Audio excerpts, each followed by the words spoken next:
Thanks for watching Numbskull News, and today I'm going to get into the Big 12, the money moves they're making, for the future and today.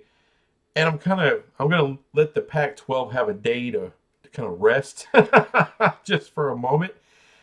Besides, they had their executive meeting and nothing came out of that. Shockingly, nothing came out of that. No TV deal, nothing like that. Nothing stupid like that. Why have a TV deal? We're only like a week away from April, There's plenty of time. We're going to focus on the Big 12, the things Brett Yormark is doing. The man's a freaking genius. All right. So let's start with some of the things that he's doing for the future, for 2031, because you got to build your brand if you want more money in 2031. I made a whole video about the Big 12 basketball, what they're doing for the future. And all of that is going to help you in 2031. You want to unbundle your basketball from your football and be able to monetize basketball like never before. You got to add brands like Gonzaga, like Arizona. And I say you keep going. There's Xavier out there, who, by the way, is in the Sweet 16. Villanova is out there. There's other moves to make. Marquette. There's other basketball-only moves to make, to put brands in, basketball brands in, to make this thing, it's already a powerhouse, but to make it, just ungodly, otherworldly, that's what you need to do. And Brett Yormark knows that, and he's talked about that. Plus the steps he's taking to make the Big 12 basketball tournament a freaking event. All right, he started that this year, and he's only going to grow that more and more and more. Does that, help you hugely monetarily right now? Not really. What it does do is help build the brand. And speaking of building the brand, all right, that pro day is a freaking genius move. The pro day that's going to start next year on NFL Network, it's going to be, all Big 12 pro day, not just one team at a time. Everybody coalescing, coming to Dallas, to Frisco, to the Star, and that's the genius part of it. In the freaking Star. Let me just start by saying this. All right, the Big Ten and the SEC, as far as doing a collective pro day like that, I don't believe that'll ever happen. I think really only the Big 12 can really pull that off and make it something fun and really monetize it. Because if you look at Alabama or Texas or USC or Notre Dame or Clemson, Florida State, let's pick a blue blood. All right, they're such big brands that their pro days are events. All right, they monetize those pro days. All right, let's take Alabama. All right, one of the biggest pro days out there. This year they got Bryce Young. All right, so everyone's going to swoop in, want to see him at his pro day. He didn't get to do his thing at the combine, had a little bit of an injury from the season. So everyone wants to see him at pro day. Alabama's pro day is always an event. It's always big time. It's shown on the SEC network and the NFL network. They monetize the shit out of that. Now, they already have to share TV rights money with Vanderbilt. All right, you think they want to share the money they make off their pro day? And I'm not saying it's tens of millions of dollars. I'm not saying anything stupid like that. But they do have corporate sponsorships with that. I wouldn't doubt it for their pro day if they pull in maybe $1 million, maybe more for the program just for Alabama. And that's all their money. It's not nothing. They don't have to share that shit with everybody. They're tired of sharing with Vanderbilt. They share enough. All right, they want something for themselves. If you pull all the SEC together and have one collective pro day, now you got to divide that up equally amongst 16 teams. Texas and Oklahoma don't want to do that. LSU doesn't want to do that. Florida, Georgia, your big brands don't want to do that. That's their money for their pro day. That matters. Vanderbilt's pro day, who gives a shit? It isn't getting televised. It's about the big brands. Here in the Big 12, it's not about the big brands. All right, you have respectable brands, of course, in the Big 12. It's the power of the collective. And this isn't a communist manifesto. All right. You look at the economic power of the U.S. All right. Texas, a huge economic power. California, Florida, just worldwide, those are big economic powers. But you pull them all together, and it's an unstoppable juggernaut of America. I'm not saying the Big 12 is that, but what I'm saying is that their power is all these teams coming together. That's where they get their power. There is no individual team that has this huge brand and has all this economic, say so. They don't. But together, now you got something. Now you have an event, the Big 12 Pro Day at the Star. Jerry Jones, the Jones family, they're all going to be there. And trust me, the Jones family knows how to hype shit up.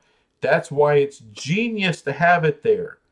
Not only is it the middle of the country, where it's not a long trip for all these scouts coming from and all the teams coming from all over the country, but you're doing it feet away from Jerry Jones's office.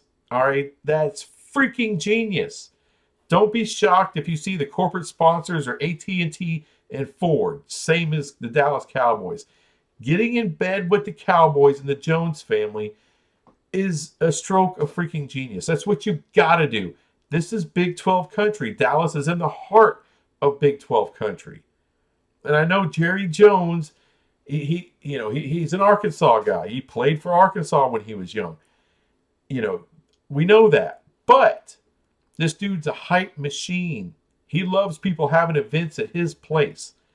And you may say, well, that's just the Cowboys practice facility. Bullshit.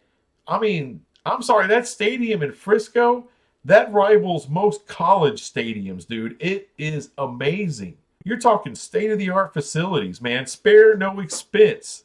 That's what Jerry Jones and the Jones family does. And they love having events there. They love having events not just at the Star, but at the stadium as well. So to have a relationship with the most powerful sports brand, not just in the NFL, not just in North America, but on the planet, the Dallas Cowboys, that will do so much to increase your brand.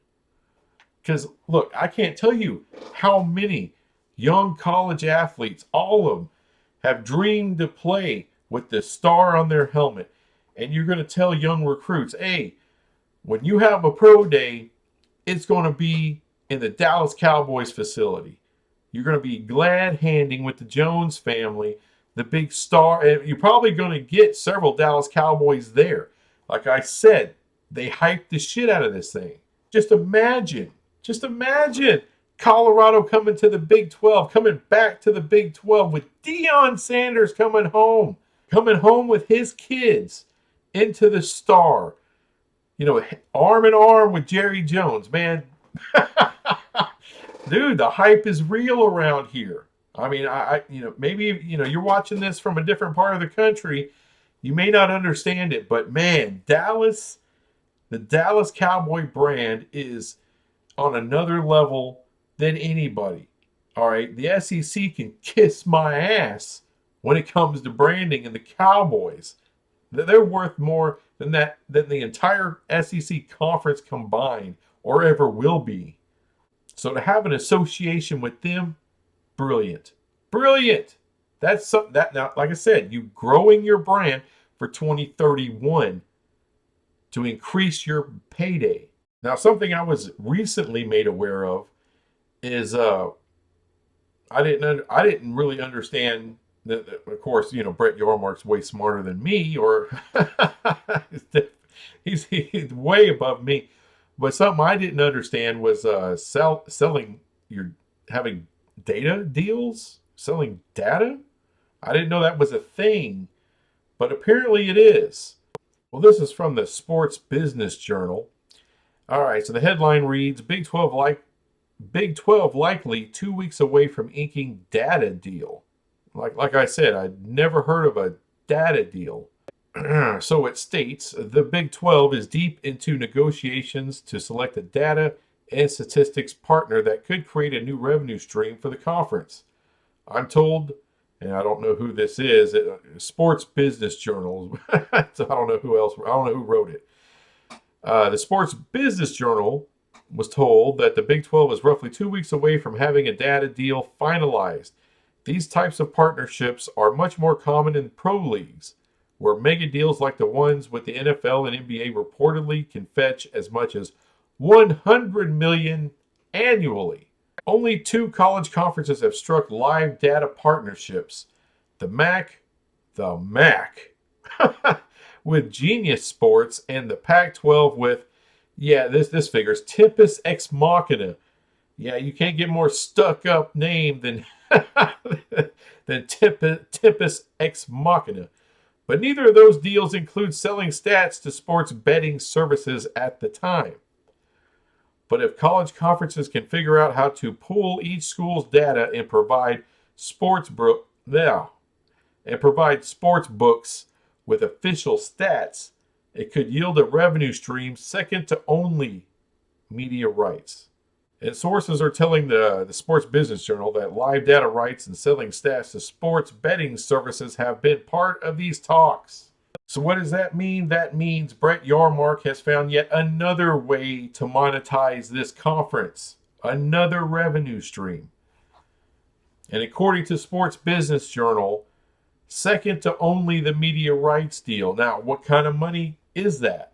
Now, the NFL, NBA, they're making $100 million. Can the Big 12 make $100 million? No, I seriously doubt that. If the NFL is making 100, the Big 12's not making 100. Could they make half of that? Could this be a deal for 50 million, 40 million?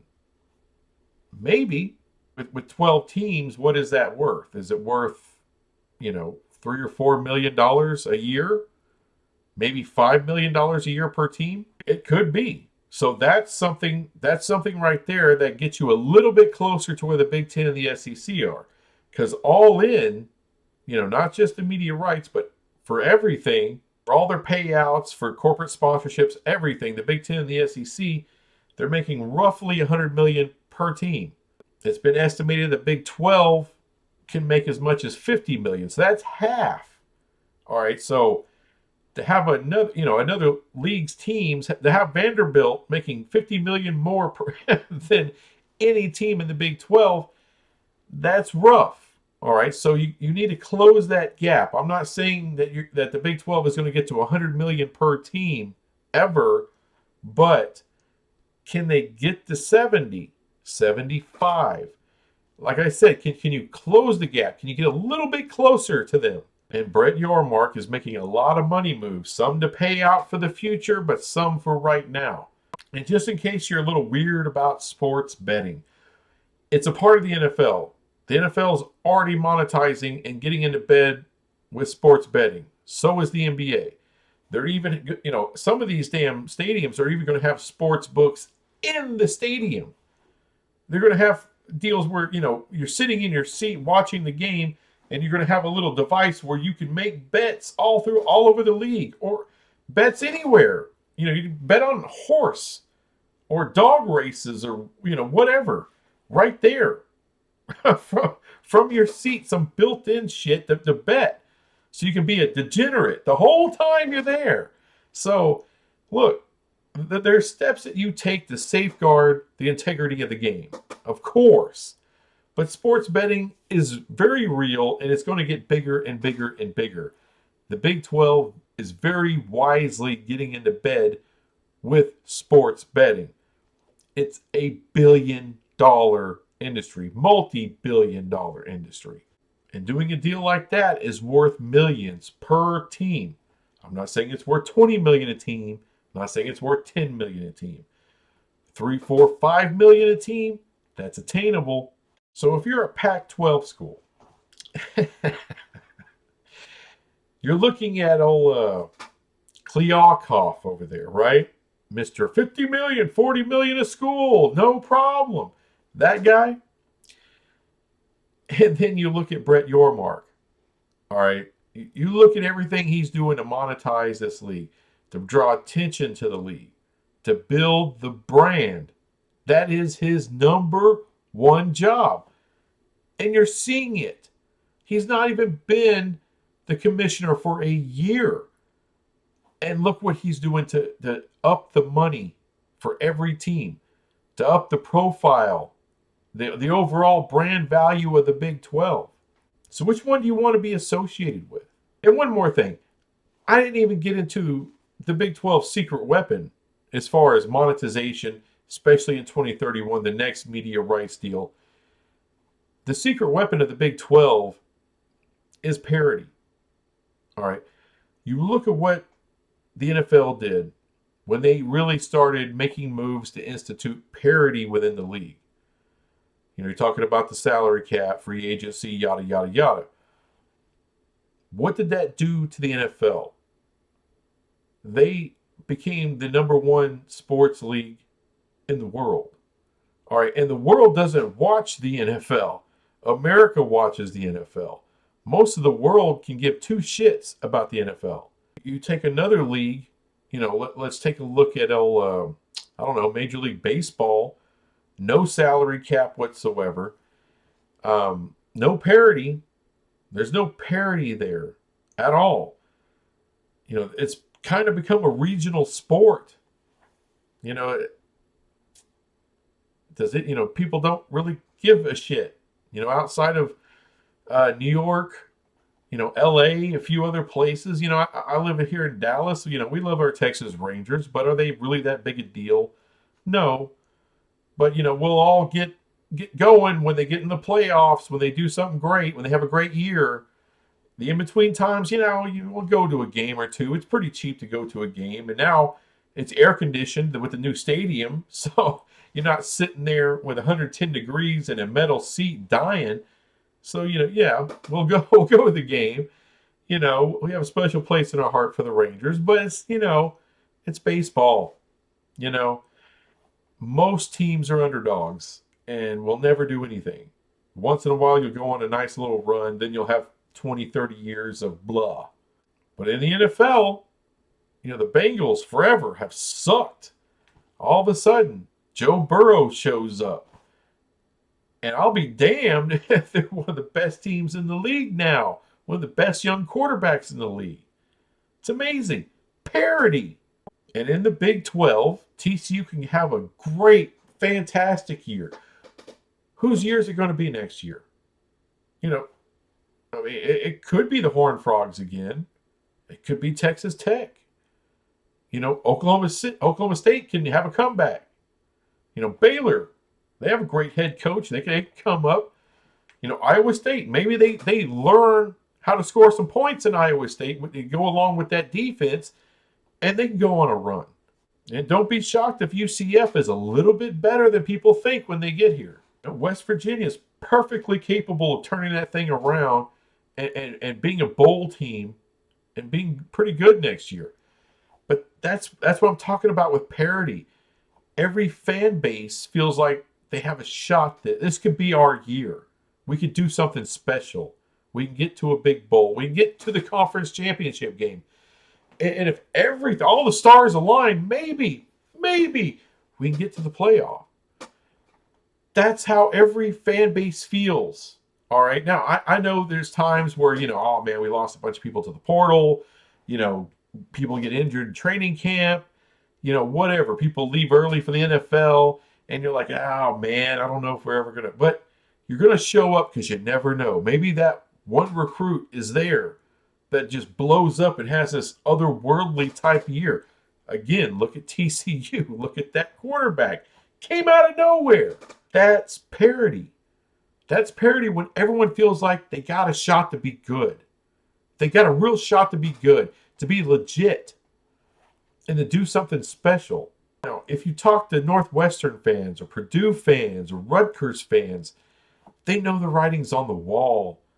All right, Vanderbilt fans, they know they ain't got a real shot. They know. And it sucks. It sucks. Outside of the same handful of teams in the Big Ten or the SEC, all those other schools, they ain't got a shot. Those fan bases know. They're like, fuck. It'd be nice. It'd be nice if we can go on some kind of special run, and get through this conference and win the conference. Is Vanderbilt ever going to win that conference? Hell no. No, it's not built for Vanderbilt to do anything except for to be a win in someone else's column. That's all they're built for. It's not like that in the Big 12. Every team has a shot. Every week you can get beat. Every week you can take another step forward towards something great and something exciting. And that's what the overall thing makes the damn Big 12 so freaking exciting. And you might say, well, parity, whatever, parity. That's why Fox got involved in this TV deal. I know it was an extension, but the reason they went ahead and did an extension is because of the parity. That's what the people at Fox said. Keep in mind, they did not want to do an extension with the Pac 12, who they currently have a deal with. So they didn't have to extend. They didn't have to be a part of it. They chose to be. And part of that is the parity. They know. They know the unique situation the Big 12 is in. There's not an Oregon or a Washington, dangling the conference and the survival of the conference in their hands, right? Are we going to sign the grant of rights? Oh, maybe we won't. Woo! Maybe the Big Ten. Woo! We don't have to deal with that shit. Everybody's all in here. All right? Kansas isn't trying to bolt to the Pac-12, and they're not trying to get to the ACC. If Santa sent them an invite from the Big Ten, would they accept it? Yeah. And I'd slap them in the face if they didn't take it, because that'd be stupid as hell. But that invite is not coming. At least not a real one. You might get a fake one. Like, oh my God. Oh, shit.